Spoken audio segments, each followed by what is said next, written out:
নমস্কার, welcome to CBC topper और competitive biology commando. আজ থেকে আমরা উচ্চ মাধ্যমিক জীবন বিজ্ঞানের রিভিশন পর্ব শুরু করব।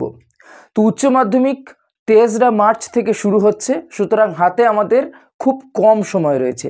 তো এই কম সময়কে কিভাবে একদম ভালোভাবে ইউটিলাইজড করা যায় সেই অনুযায়ী আমি প্রতিটি চ্যাপ্টার ধরে ধরে রিভিশন করব। এর ফলে প্রতিটি চ্যাপ্টার থেকে যে যে জায়গাগুলো থেকে প্রশ্ন আসতে পারে বা আসবে সেই জায়গাগুলো তোমার ক্লিয়ার হয়ে যাবে। সুতরাং একদম শেষ পর্যন্ত ক্লাসটিকে মনোযোগ সহকারে দেখো। তো দেখো, আজকে আমরা যে উচ্চ মাধ্যমিক অর্থাৎ ক্লাস 12-এর যে প্রথম চ্যাপ্টার সেটি হচ্ছে জীবের জনন। সেই জীবের জনন নিয়ে আমরা রিভিশন ক্লাস করব এবং এখানে একদম প্রথম থেকে শেষ পর্যন্ত এই চ্যাপ্টারের যে যে জায়গাগুলো থেকে পরীক্ষায় প্রশ্ন আসে এবং এবার পরীক্ষায় আসবে সেই জায়গাগুলো আমরা কভার করব।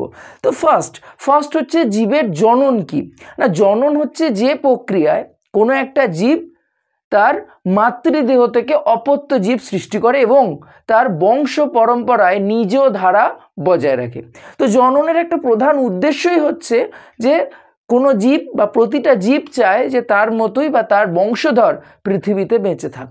এবার এই যে জীবের জনন, এই জীবের জনন তিনভাবে ঘটে।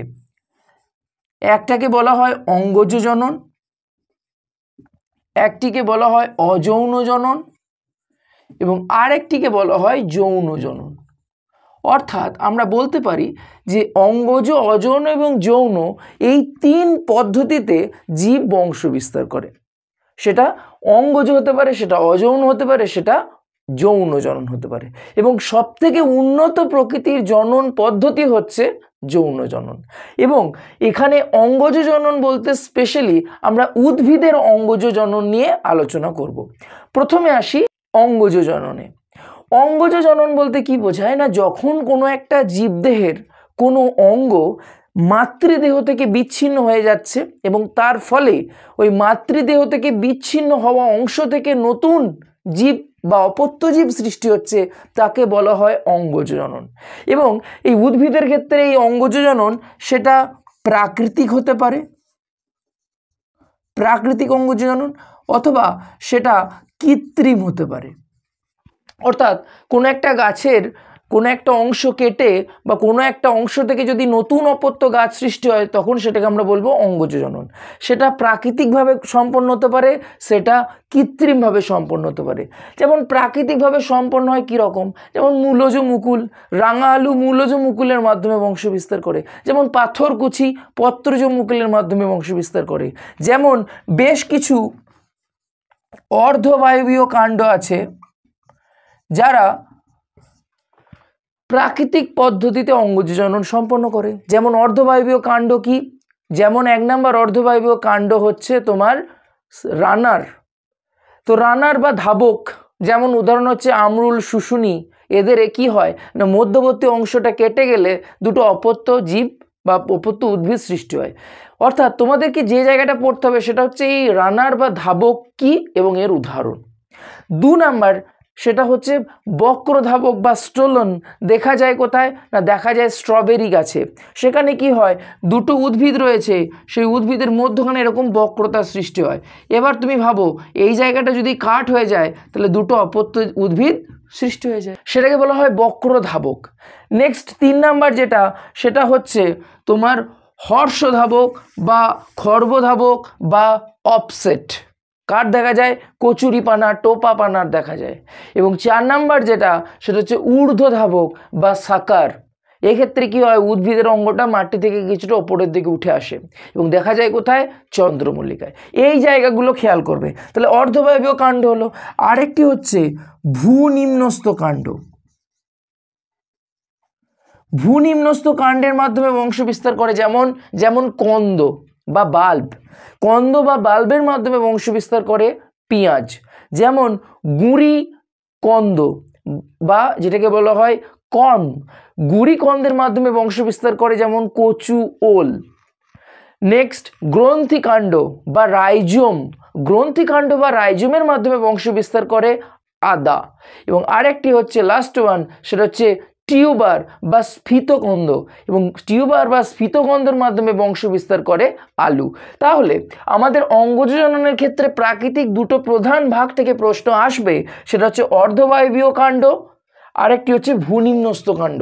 উদাহরণ সহ ভালো করে এই জায়গাটা করবে।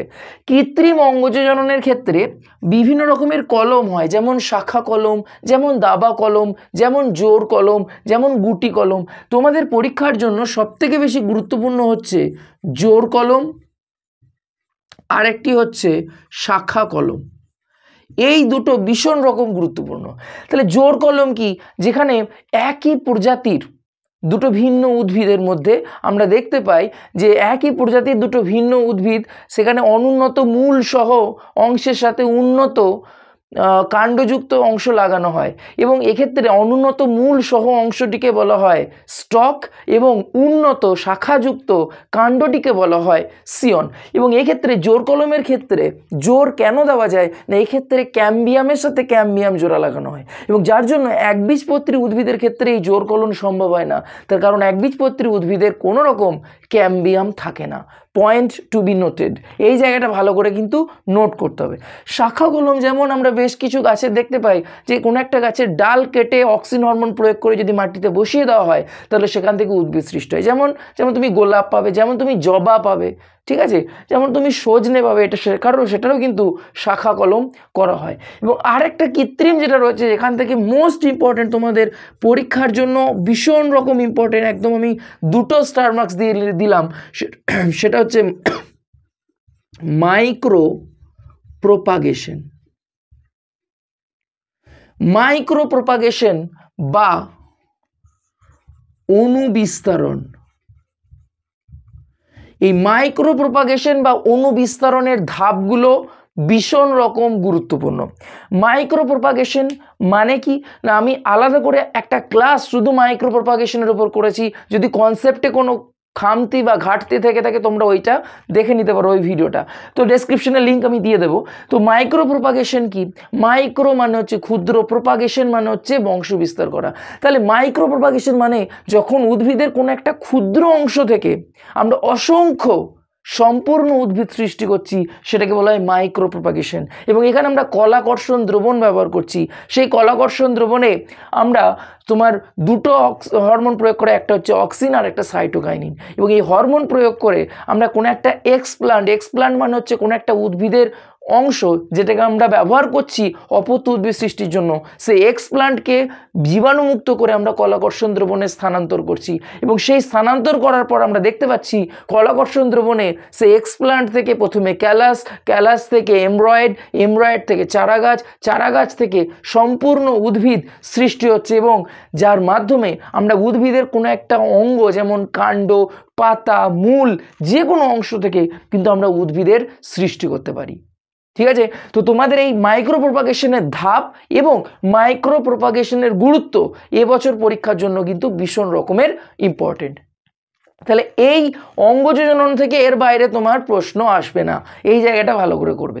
অযৌন জনন কাকে বলে না, অযৌন জনন হচ্ছে যখন কোনো উদ্ভিদের বা কোনো একটা জীবের আমরা দেখতে পাই যে গ্যামেট উৎপাদন ছাড়াই অপত্য জীব সৃষ্টি হচ্ছে, তখন তাকে বলা হয় অযৌন জনন। এবং তোমাদের পরীক্ষার জন্য অযৌন জনন যেগুলো করতে হবে সেটি হচ্ছে, অযৌন জননের 1 নাম্বার হচ্ছে দ্বিবিভাজন। এখানে উদাহরণগুলো ভীষণ রকমের ইম্পর্টেন্ট। দ্বিবিভাজন মানে বুঝতেই পারছো, কোনো একটা জীব সরাসরি 2 ভাগে ভাগ হয়ে যায় অ্যামাইটোসিস প্রক্রিয়ায়, অ্যামাইটোসিস কোষ বিভাজন প্রক্রিয়ায়, এবং তার ফলে দুটো অপত্য জীব সৃষ্টি হয়। এবং এই দ্বিবিভাজন আবার 2 রকমের হয়, অনুদৈর্ঘ্য দ্বিবিভাজন এবং অনুপ্রস্থ দ্বিবিভাজন। অনুদৈর্ঘ্য দ্বিবিভাজন দেখা যায় ইউগ্লিনায়, অন্যদিকে অনুপ্রস্থ দ্বিবিভাজন দেখা যায় প্যারামেসিয়ামে। 2 নাম্বার যেটা, সেটা হচ্ছে খণ্ডীভবন। খণ্ডীভবন দেখা যায় কার? স্পাইরোগাইরা। 3 নাম্বার হচ্ছে বহু বিভাজন দেখা যায় কার? প্লাজমোডিয়ামের। নেক্সট যেটা হচ্ছে, তাহলে দ্বিবিভাজন, খণ্ডীভবন, বহু বিভাজন। 4 নাম্বার যেটা মোস্ট ইম্পর্টেন্ট, সেটা হচ্ছে কোরকোদ্গম, বা এর ইংরেজি হচ্ছে বাডিং। কোরকোদ্গম বা বাডিং দেখা যায় কার? যদি বলে উদ্ভিদের নাম তাহলে লিখবে ইস্ট, বা ছত্রাক যদি বলে, আর যদি বলে যে প্রাণী যার কোরকোদ্গম দেখা যায় তাহলে উত্তর হবে হাইড্রা। 5 নাম্বার যেটা গুরুত্বপূর্ণ সেটা হচ্ছে গেমিউল। গেমিউল কোরকোদ্গম যেটা হয় সেটা হচ্ছে জীবদেহের বাইরে এরকম কোরক সৃষ্টি হয় এবং সেখান থেকে অপত্য জীব সৃষ্টি হয়, এটা হচ্ছে বার্ড বা কোরক, এটা ইস্টের ক্ষেত্রে যেমন আমি দেখাচ্ছি। গেমিউল হচ্ছে সেম জিনিস, কোরকোদ্গমের মতোই, কিন্তু সেটা বাইরের দিকে হয় না, সেটা হয় ভিতরের দিকে, এবং সেই কোরকগুলো থেকে যখন বাইরে বেরিয়ে আসে সেখান থেকে আবার অপত্য জীব সৃষ্টি হয়। এবং গেমিউল দেখা যায় স্পঞ্জের ক্ষেত্রে, এটা নোট করে রাখো, গেমিউল দেখা যায় কার? স্পঞ্জের ক্ষেত্রে। তাহলে তোমাদের অযৌন জননে যে জায়গাগুলো পড়তে হবে, দ্বিবিভাজন, খণ্ডীভবন, বহুবিভাজন, কোরকোদ্গম, গেমিউল গঠন, এইগুলো ভীষণ রকমের কিন্তু গুরুত্বপূর্ণ তোমাদের অযৌন জননের ক্ষেত্রে। এছাড়া যেটা আর একটি লাস্ট ওয়ান রয়েছে সেটা হচ্ছে পুনরুৎপাদন। পুনরুৎপাদন কার দেখা যায়? 6 নাম্বার পুনরুৎপাদন। পুনরুৎপাদন দেখা যায় প্ল্যানেরিয়ার, এগুলো তোমরা ক্লাস 10এও পড়েছিলে। এবং আরেকটি তুমি পড়ে রাখবে সেটা হচ্ছে রেণু উৎপাদন বা স্পোরুলেশন। স্পোরুলেশন পরীক্ষায় কিন্তু এই টার্মিনোলজিতে প্রশ্ন দেয়, স্পোরুলেশন কি? রেণু উৎপাদন মানে বুঝতেই পারছো, কিছু মস, কিছু ফার্ন জাতীয় উদ্ভিদ রয়েছে যারা হ্যাপ্লয়েড রেণু উৎপাদন করে, সেই হ্যাপ্লয়েড রেণু থেকে দু রকমের লিঙ্গধর উদ্ভিদ সৃষ্টি হয় এবং সেই লিঙ্গধর উদ্ভিদ থেকে রেণুধর উদ্ভিদ সৃষ্টি হয় এবং তারা বংশ বিস্তার করে। তো এই রেণু উৎপাদনের মাধ্যমে বংশ বিস্তার করে কারা? ছত্রাকরা করে। রেণু উৎপাদনের মাধ্যমে করে মস এবং ফার্ন জাতীয় উদ্ভিদেরা। এবং ছত্রাকদের দু রকমের রেণু উৎপন্ন হয়, যে সমস্ত রেণুর ফ্ল্যাজেলা যুক্ত হয় অর্থাৎ চলনে সক্ষম হয় তাদেরকে বলে চলরেণু বা জুস্পোর। অন্যদিকে যে সমস্ত রেণু চলনে অক্ষম হয় তাদেরকে বলে অচল রেণু বা অ্যাপ্লানোস্পোর। ঠিক মনে পড়ছে তো? এই রিভিশনের মজা হচ্ছে যে আমি যখনই কথাগুলো বলবো তোমার মাথায় কিন্তু ক্লিক করতে হবে। যদি ক্লিক না করে, যদি আমি যে কথাটা বলছি সেটা তোমার মাথার মধ্যে না আসে, তার মানে জানবে তুমি বিরাট ফাঁকি মেরেছো পরীক্ষার আগে এবং তুমি পড়োনি। সুতরাং তোমাকে পড়তে হবে, এখন তোমাকে জানতে হবে, হাতে মাত্র আর কয়েকটা দিন রয়েছে, এই কয়েকটা দিনে তোমাকে এটা রেডি করতেই হবে। ক্লিয়ার? এই জায়গাগুলো থেকেই প্রশ্ন থাকবে, এর বাইরে প্রশ্ন থাকবে না। এছাড়া কিছু তোমার রেণু উৎপাদনে যেমন কনিডিওস্পোর, কোথায় দেখা যায়? পেনিসিলিয়াম নামক ছত্রাক কনিডিয়াম তৈরি করে। যেমন ওইডিয়া, কোন ছত্রাকে দেখা যায়? কমেন্ট সেকশনে আমাকে জানাও দেখি যে ওইডিয়ার মাধ্যমে বংশ বিস্তার করে কোন ছত্রাক। ঠিক আছে, এই জায়গাগুলো তোমাদের কিন্তু পড়তে হবে। এরপর যেটা আসি সেটা হচ্ছে তোমার অযৌন জনন হলো। এবার যেটা হবে সেটা হচ্ছে যৌন জনন। যৌন জনন মানে সেক্ষেত্রে আমরা দেখতে পাই দুটো ভিন্ন রকমের গ্যামেটের মিলনের ফলে অপত্য জীব সৃষ্টি হয়। এবং এই যে দুটো ভিন্ন রকমের গ্যামেটের মিলন ঘটছে যৌন জননে, সেই যৌন জননে যখন ভিন্ন রকমের গ্যামেটের মিলন হয় তাকে বলে সিনগ্যামি। পরীক্ষায় কিন্তু ভীষণ রকমের প্রশ্ন দেয় যে সিনগ্যামি কি। তাহলে সিনগ্যামি কি না বলতে হবে যে যৌন জননে দুটি ভিন্ন প্রকৃতির গ্যামেটের মিলন ঘটে এবং নিষেক সম্পন্ন হয় তাকে বলা হয় সিনগ্যামি। এবং এই যৌন জনন আবার যদি আমরা গ্যামেটের প্রকৃতি অনুসারে দেখি তাহলে যৌন জনন 3 প্রকার। একটা হচ্ছে আইসোগ্যামি।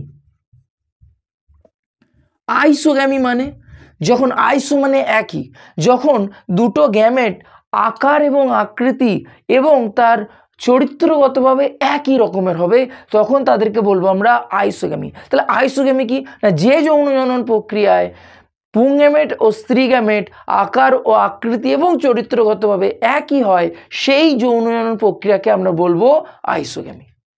2 নাম্বার যেটা সেটা হচ্ছে অ্যানাইসোগ্যামি। মানে এখানে আইসোগ্যামির ক্ষেত্রে তুমি ভাবো গ্যামেট দুটো একদম হুবহু সেম, একটু কোনো ডিফারেন্স নেই। অ্যানাইসোগ্যামি মানে হচ্ছে তারা আকৃতিতে একই রকম হলেও আকারগত বা শারীরবৃত্তীয়ভাবে যদি ভিন্ন হয় তখন সেই ধরনের যৌন জননকে আমরা বলবো অ্যানাইসোগ্যামি। এবং এই আইসোগ্যামি এবং অ্যানাইসোগ্যামি উভয়েরই উদাহরণ আমরা দেখতে পাই ক্লামাইডোমোনাস নামক শৈবালে। 3 নাম্বার যেটা টাইপ সেটা হচ্ছে মোস্ট অ্যাডভান্স টাইপের যৌন জনন, যেটাকে বলা হয় উগ্যামি। এবং এইটাই পরীক্ষায় প্রশ্ন দেয় যে উগ্যামি কি বা কাকে বলে। উগ্যামি মানে হচ্ছে যে যৌন জননে পুং গ্যামেটটি হবে আকারে ক্ষুদ্র এবং সচল, অন্যদিকে স্ত্রী গ্যামেটটি হবে আকারে বড় এবং নিশ্চল, সেই যৌন জনন প্রক্রিয়াকে বলবো আমরা উগ্যামি। যেমন তুমি আমাদের ক্ষেত্রেই ভাবো, মানুষের ক্ষেত্রে শুক্রাণু আকারে ছোট হয় ডিম্বাণুর তুলনায় এবং সে সচল হয়, অন্যদিকে ডিম্বাণু আকারে বড় হয় এবং নিশ্চল হয়, অর্থাৎ স্থির প্রকৃতির হয়। সেই জন্য আমাদের যে যৌন জনন সেটা কি প্রকৃতির, সেটা হচ্ছে উগ্যামি। আন্ডারস্ট্যান্ড, বোঝা যাচ্ছে ব্যাপারটা? তো এই জায়গাগুলো কিন্তু ভীষণ রকমের গুরুত্বপূর্ণ। তো এই জায়গাগুলোকে তোমাদের কিন্তু কভার আপ করতেই হবে। এবং তাহলে আমরা আইসোগ্যামি, অ্যানাইসোগ্যামি এবং উগ্যামি দেখলাম। এবং আরও যেটা তোমাকে জানতে হবে সেটা হচ্ছে হলোগ্যামি কি। হলোগ্যামি, হলোগ্যামি মানে হচ্ছে, আমি এখানে লিখছি হলোগ্যামি, এটাও করে রেখো। হলোগ্যামি মানে হচ্ছে যখন দুটো জীব, দুটো সম্পূর্ণ জীব, সেই জীবদেহটাই গ্যামেট রূপে আচরণ করছে, পুং গ্যামেট এবং স্ত্রী গ্যামেট, এবং সেই জীবদেহ দুটো পরস্পর মিলিত হয়ে নতুন অপত্য জীব সৃষ্টি করছে, তখন তাকে আমরা বলবো হলোগ্যামি। দেখা যায় কার, ইস্ট, ইস্টের ক্ষেত্রে কি হয়, হলোগ্যামি দেখা যায় না, সেখানে কি দুটো ইস্ট তারা দুটো গ্যামেট রূপে আচরণ করে, সমগ্র দেহটাই গ্যামেট রূপে আচরণ করছে এবং তারা মিলিত হয়ে অপত্য জীব সৃষ্টি করছে, সেটাকে বলে হলোগ্যামি। তো তাহলে যৌন জননে আমরা দেখতে পাই যে গ্যামেট দুটি ভিন্ন রকমের হওয়ায় যৌন জননের বেশ কিছু সুবিধা রয়েছে। যেমন যৌন জননের ফলে ভেদ বা প্রকরণের সৃষ্টি হয়, যৌন জননের ফলে তোমার উন্নত যে জীবগুলো আসছে সেগুলো কি হয় না, যে অপত্যগুলো আসছে তারা উন্নত হয়, তাদের মধ্যে অনেক বেশি উন্নত বৈশিষ্ট্য থাকে তাদের মাতৃদেহের তুলনায়। অন্যদিকে অযৌন জনন এবং অঙ্গজ জননে আমরা দেখতে পাই জীবদেহটা, মানে যে নতুন যে জীবটা সৃষ্টি হয়েছে অপত্য জীবটা একদম মাতৃজীবের মতোই হয় এবং তারা ভেদ বা প্রকরণ তাদের সৃষ্টি হয় না, তারা সহজে অভিযোজিত হতে পারে না প্রতিকূল পরিবেশে। এই জায়গাগুলো তোমাকে খেয়াল রাখতে হবে। অর্থাৎ যৌন জনন অযৌন জননের দুটো করে সুবিধা এবং অসুবিধা অবশ্যই করবে। যৌন জননের অসুবিধা কি, পরাগরেণুর অপচয় হয়, ক্লিয়ার, গ্যামেটের অপচয় হয়। এবার যেটা সেটা হচ্ছে নিষেক। এই জায়গাটা থেকে তোমাদের শেষ যে প্রশ্ন আসার জায়গা সেটা হচ্ছে নিষেক। নিষেক মানে, নিষেক মানে হচ্ছে যখন পুং গ্যামেট আর স্ত্রী গ্যামেটের মিলনকে বলা হয় নিষেক। এবার এই নিষেক যদি জীবদেহের মধ্যে হয় তাকে বলে অন্তর্নিষেক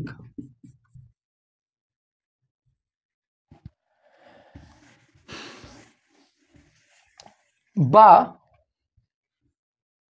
ইন্টারনাল ফার্টিলাইজেশন।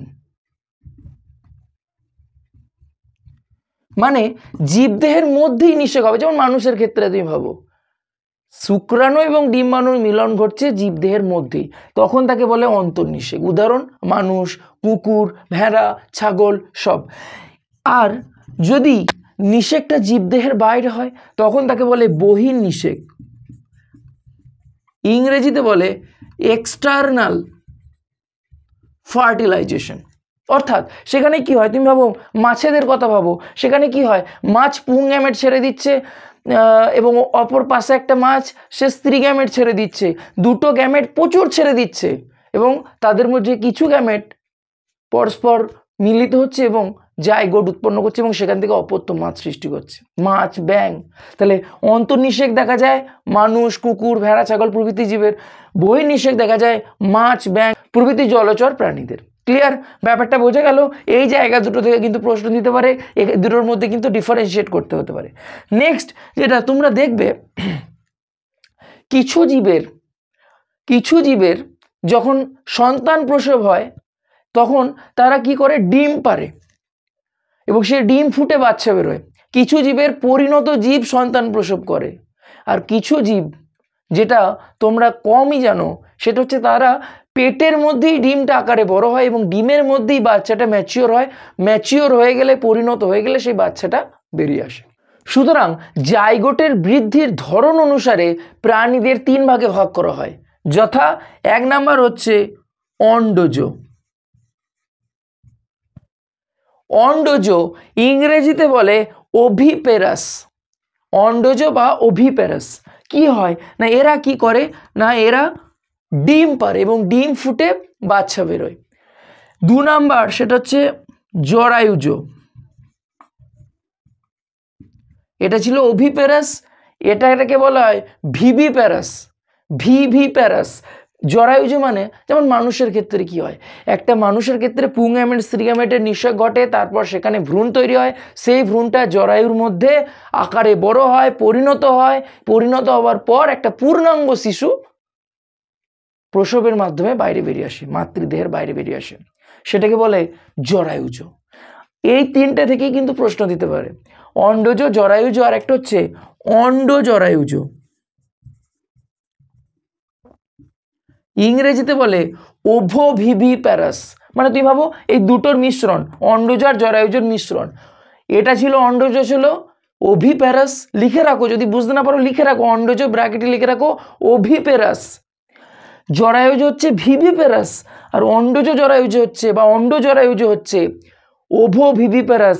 মানে এরা ডিম পারে না, কিন্তু ডিমের মধ্যে মানে পেটের যখন থাকে এদের জরায়ু থাকে না, ঠিক আছে, এদের জরায়ু থাকে না, মাতৃদেহের মধ্যে ডিম থাকে, সেই ডিমের মধ্যে বাচ্চাটা বড় হয়, বাচ্চাটা পূর্ণাঙ্গ হলে সেই ডিমটা থেকে মায়ের দেহ থেকে কিন্তু বাইরে বেরিয়েছে, তারা আলাদা করে কিন্তু ডিম পারে না। ক্লিয়ার, বুঝতে পারলাম? যেমন উদাহরণ হচ্ছে হাঙর, যেমন উদাহরণ হচ্ছে শঙ্কর মাছ। সুতরাং এই গেল প্রথম চ্যাপ্টারের দুর্দান্ত রিভিশন। আশা করছি তোমার এই জায়গাগুলো কভার আপ হয়েছে। যদি এখনো পর্যন্ত কভার আপ না হয়ে থাকে তাহলে আমাকে কমেন্ট সেকশনে জানাও, আমি এই টপিক রিলেটেড কোনো ভিডিও থাকলে তোমাকে রিকমেন্ড করে দেবো। তো দেখা হচ্ছে পরের ক্লাসে, সময় নষ্ট করা একদমই যাবে না। আমরা এর পরে রিভিশন করব নেক্সট চ্যাপ্টার সপুষ্পক উদ্ভিদের যৌন জনন।